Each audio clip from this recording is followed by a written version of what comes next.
लेकिन घर से दूर बैठे मोहन कुमार को जब इसकी खबर मिली तो वह परेशान हो गया। उसे एकाएक विश्वास नहीं आया था कि देव की शादी इतनी जल्दी एकाएक कैसे तय हो गई। वह मान कैसे गया, और मान भी गया तो लड़की कैसे पसंद की। कहीं उसकी स्थिति को छिपाया तो नहीं गया। लेकिन मोहन को रमेश पर भरोसा था। तभी आर्मी एक्सचेंज से उसने रमेश से फोन पर बात करने के लिए कॉल बुक करवा दी। सिकंदराबाद से दिल्ली कॉल मिलने में 4 घंटे लग गए, और इस बीच कर्नल मोहन कुमार लगातार शराब पी रहा था। मानसिक तनाव को दूर करने का यही साधन उसे अच्छा लगता था। उसकी पत्नी निम्मी इन उलझनों को दूर नहीं कर पाती थी। उल्टे कई बार बनती हुई बात को और बिगाड़कर उसे अधिक खुशी मिलती थी। ऐसी कई औरतें भी होती हैं जो हर अच्छी बुरी बात को सिर्फ बिगाड़ने की दृष्टि से ही देखती हैं। कोई उनके माध्यम से हंसे ताकि उनकी तारीफ हो, यह उन्हें अच्छा लगता है। लेकिन कोई अपनी खुशी में खुश होकर हंसे और उन्हें बताए कि उसे फलां खुशी मिली है, ऐसा उन्हें अच्छा नहीं लगता। ऊपर से हंसती हैं, लेकिन मन ही मन उन्हें अच्छा नहीं लगता। ऐसा ही हुआ था उसे देव की शादी की खबर सुनकर। उसे मालूम भी ना था और बात पक्की हो गई। तभी तो तार पड़ते ही मोहन कुमार को बोली, लो जी, शादी पक्की हो गई और हमें पता भी नहीं चला। सब काम पूरा करके हमें बता रहे हैं। अच्छा होता शादी के बाद ही खबर कर देते। और तार उसकी तरफ बढ़ाते हुए बोली, कल कुछ हो गया तब परेशानी हमें सहनी पड़ेगी। उसने बुरा सा मुंह बनाया साथ ही। मोहन कुमार तब कुछ बोला नहीं। तार देखने लगा, लेकिन उसमें कुछ अधिक नहीं लिखा था, केवल चंद शब्द थे। देव की शादी 9 फरवरी की तय हुई है। दिल्ली पहुंचे रमेश। मोहन कुमार ने पढ़ा और तार रख दी। कुछ पल वह सोचता रहा, फिर उठकर उसने सामने के रैक से शराब की बोतल निकाल ली और निम्मी से गिलास लाने को कहा। तब किचन की तरफ जाते हुए निम्मी ने कहा, बस आपको तो यही तरीका आता है सोचने का। परेशानी हो तब भी, खुशी हो तब भी। फिर कुछ रुक कर बोली, कुछ कहोगे नहीं? कहने को क्या है मेरे पास? मोहन खोया हुआ कुछ सोचते हुए बोला। उसका मन दिल्ली में पहुंच चुका था। देव के मन को टटोल रहा था। क्यों नहीं है कुछ? सबसे पहले तुम्हें चाहिए सीधे सीधे रमेश से पूछो कि उसने लड़की वालों को क्या कुछ बताया है। फिर स्वयं लड़की वालों से बात करो। कल कहीं कुछ हो गया तो नाक अपनी ही कटेगी। निम्मी ने स्पष्ट रूप से कहा, यही करूंगा, पहले रमेश से बात हो जाए। मोहन को भी निम्मी की बात उचित लगी थी। तभी टेलीफोन की घंटी बजी। मोहन ने वहीं बैठे फोन उठा लिया। Hello sir, Delhi number holding sir, operator की आवाज थी। ओके, हेलो, ऑपरेटर ने लाइन क्लियर कर दी। दूसरी तरफ रमेश ही था। हेलो भाई साहब, good evening. Good evening Ramesh, कैसे हो भाई? मैं ठीक हूं, आप सुनाइए। फिर कुछ रुककर आवाज आई, मेरी तार मिल गई थी? हां, मिल गई थी। देव खुश है क्या? बहुत खुश है। सुनो रमेश, तुमने देव के विषय में पूरी जानकारी दी है ना लड़की वालों को? रमेश ने पल भर का मौन रखा। मोहन ने दोबारा कहा, हेलो, मेरी बात सुन रहे हो ना? हां भाई साहब, सब कुछ बताया है और मैंने डॉक्टर गुप्ता से भी बात की थी। उसने भी देव का चेकअप करके यही कहा है, अब कोई परेशानी नहीं है। शादी के बारे में उसी से पूछकर देव ने हां की है। फिर ठीक है, मुझे इसी बात की चिंता थी। लड़की कैसी है? मोहन ने राहत की सांस ली। अच्छी है, एमए बीएड है, सेंट्रल स्कूल में टीचर है। और फैमिली? पढ़े लिखे लोग हैं, देहरादून में अपना घर है, पिता रिटायर्ड है, लड़की घर में दूसरे नंबर पर है। चलो अच्छी बात है, देव को मेरी ओर से बधाई देना। मोहन सब विस्तार से सुनकर खुश हो गया। आप आ कब रहे हैं? उधर से रमेश ने पूछा। कोशिश करूंगा छुट्टी जल्दी मिले, नहीं तो शादी से 1-2 दिन पहले जरूर पहुंच जाऊंगा। चलिए अच्छी बात है। भाभी कैसी है? रमेश को निम्मी का ध्यान हो आया। कहीं भूल जाता तो उसकी शामत आ जाती। अच्छी है, लो बात कर लो। फिर मोहन ने निम्मी को फोन पकड़ा दिया। निम्मी रमेश से बात करने लगी। बातें होती रही। कभी मालती ने बात की, कभी अमित ने, और मां ने भी निम्मी से बात की। देव घर पर नहीं था। 15 मिनट से ऊपर सिलसिला चलता रहा। सरकारी फोन का सही इस्तेमाल हो रहा था, और यह तो अब सबको अपने अधिकार क्षेत्र की बात लगती है। सभी कहते हैं, सभी करते हैं, फिर काहे की चिंता। फोन पर बात करके मोहन कुमार को तसल्ली हो गई थी। अब वह खुशी से पी रहा था।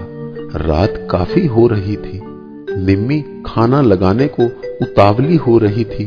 उसने मोहन से 2-3 बार आग्रह किया उठने को, और मोहन ने उठते उठते एक पैग और बनाया और बढ़कर निम्मी के होठों पर लगा दिया और बोला उससे, cheers for the health of देव।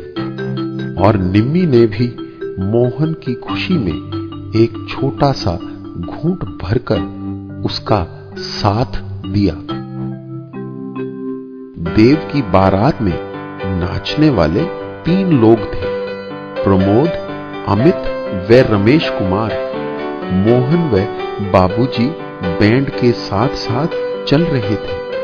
देव की बहन नीता, भाभी मालती व निम्मी, मां और कोमल सभी देव के साथ कार में बैठे थे। यही थे बाराती और कोई भी नहीं। हाँ, देखने वाले भी यही सोच रहे थे कि बारात में बैंड वालों की संख्या अधिक है, लेकिन इन तीनों ने रौनक लगा रखी थी। होटल से घर तक का रास्ता लगभग आधा किलोमीटर का था, और ये सभी सारे रास्ते नाचते चल रहे थे। मोहल्ले के बच्चे बूढ़े सभी खुशी खुशी इस बारात को देख रहे थे। ऐसा लगता था कि जैसे देखने वाले सभी बाराती हों। इसीलिए सड़क भी भरी भरी दिखाई पड़ रही थी। स्वागत द्वार के पास पहुंचकर प्रमोद व अमित काफी देर तक नाचते रहे। वधू पक्ष वाले सभी उन्हें देख रहे थे। सभी के चेहरों से प्रसन्नता झलक रही थी। अमित नाचते हुए भी अपनी आंखों को इधर उधर दौड़ाकर कुछ देखने की चेष्टा कर रहा था। सभी के चेहरों में वह कोई एक चेहरा खोजना चाह रहा था, शायद प्रिया का। लेकिन प्रिया वीणा के पास थी, घर में। उसे क्या मालूम था कि कोई उसका दीवाना बन गया है। वह तो अपनी दीदी की शादी में इतनी रमी हुई थी कि अमित या कोई और उसे पास से आकर भी घूरने लगता तो भी जान ना पाती। और अमित तो चोर निगाहों से अभी उसे ढूंढ ही रहा था। बैंड रुका तो पंडित जी ने मंत्रोच्चार से बारात का स्वागत किया। फिर पन्नालाल ने आगे बढ़कर देव के पिता के गले में माला डालकर उनका स्वागत किया। तत्पश्चात सभी का स्वागत किया गया। पंडाल घर के भीतर ही लगाया गया था। घर काफी खुला था और लगभग 100 व्यक्ति आसानी से एक साथ खड़े हो सकते थे। बारात तो थोड़ी थी ही, और पन्नालाल ने भी इसी बात को ध्यान में रखते हुए बहुत कम व्यक्तियों को आमंत्रित किया था। साथ ही काफी लोग तो वापस जा चुके थे अपनी बधाई देकर। जयमाला के समय अमित देव के साथ ही खड़ा था और बजाय देव व वीणा की जयमाला देखने के उसने अपनी निगाहें प्रिया पर टिका रखी थी। प्रिया हंसती थी तो अमित का सारा शरीर पुलकित हो उठता था। इस समय उसके हृदय की धड़कन बढ़ी हुई थी। प्रमोद ने उसकी चोर निगाहों को पढ़ लिया था और तभी उसके कान में बोला था आहिस्ता से, अब तुम मुझसे नहीं बच सकते बच्चू, मैंने सब देख लिया है। अमित सब पका गया लेकिन कुछ बोला नहीं, मुस्कुरा भर दिया।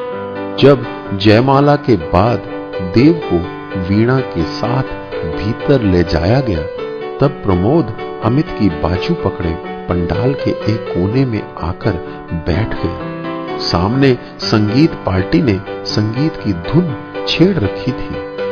अब बोलो, तुम्हारी क्या सलाह है? प्रमोद ने धीरे से पूछा अमित से। मेरी? अमित ने चौंकने का अभिनय किया। वह मन ही मन मुस्कुरा रहा था, खुश था अपनी चोरी पकड़ी जाती देखकर। उसे लग रहा था कि प्रमोद उसका रास्ता आसान कर सकता है।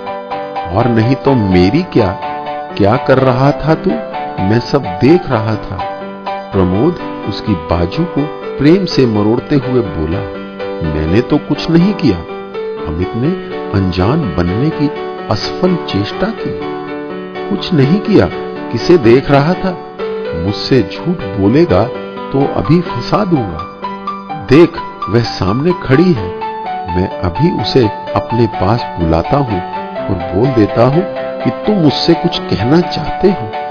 अमित को लगा जैसे प्रमोद जो कह रहा है वह करके दिखा देगा। घबरा गया और हथियार डालते हुए बोला, अरे नहीं बाबा, ऐसा नहीं करना, मैं तो वैसे ही देख रहा था। तब प्रमोद ने कहा, मान गए ना मुझे उस्ताद? हाँ, मान गया, अब हुक्म दीजिए। और तब अमित ने भी अपने मन की हर चाह को खोलकर रख दिया प्रमोद के सामने। हुक्म यही है कि अब इस रास्ते से पीछे नहीं हटना है तुम्हें। जैसे मुंह मांगी मुराद मिल गई अमित को प्रमोद के इन शब्दों से। ऐसा अब मुमकिन भी तो नहीं। इस रास्ते पर आगे ही बढ़ा जा सकता है, पीछे हटने का कोई चांस नहीं है। अमित ने उसी लहजे में जवाब दिया। बहुत अच्छी बात है, जितनी हो सकेगी मैं भी तुम्हारी सहायता करूंगा। प्रमोद ने उसे आश्वस्त किया। आओ अब भीतर चलते हैं सबके पास। चलिए गुरुजी। ये दोनों एक दूसरे की बाह में बाह डाले भीतर की ओर बढ़ गए। उस समय संगीत पार्टी का एक गायक संगीत की मधुर धुन पर एक गीत गा रहा था जिसके बोल थे, हमें तुमसे प्यार कितना ये हम नहीं जानते, मगर जी नहीं सकते तुम्हारे बिना। अमित को ये बोल अपनी मनोदशा जैसे लगे, वह उन्हें ही गुनगुनाने लगा।